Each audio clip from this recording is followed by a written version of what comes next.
Good morning. Welcome again to Morning Devotions and Merry Christmas. It is a beautiful day, and we choose this day to celebrate our Savior's birth. I want to read a simple passage to you that we talked about last night in Candlelight Communion, Matthew 1, beginning with verse 18.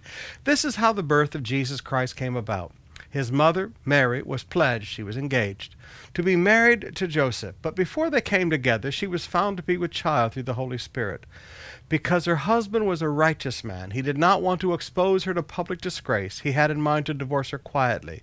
But after he had considered this, an angel of the Lord appeared to him in a dream and said, Joseph, son of David, do not be afraid to take Mary home as your wife, because what is conceived in her is from the Holy Spirit. She will give birth to a son, and you are to give him the name Jesus, because he will save his people from their sins. Now, I want you to look at the amazingness of that passage.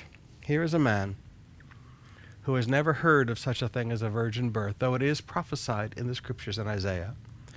But here is a very simple man who is a righteous man. And number one, because he's a righteous man, he does not want to hurt the woman he loves, even though he feels betrayed. I mean, excuse me, his wife is pregnant and he knows it's not him. He feels very betrayed.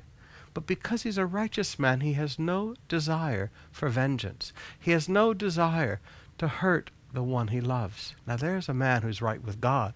A man, even though he has the right to lash out. A man who has no desire to reach out and hurt the one he loves because of how he thinks she has treated him.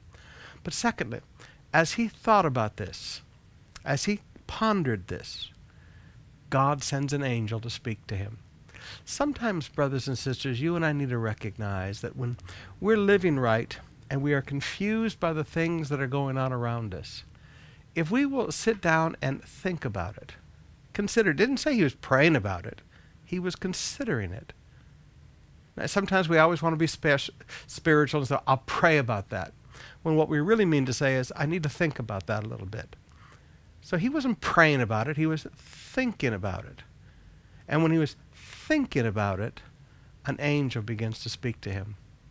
Now, brothers and sisters, I just wonder how many times, if you and I would control our emotions when we see things we don't understand, if you and I would just step back like Joseph and sit down and consider things, just think through this thing, I wonder how often God would send an angel to speak to us.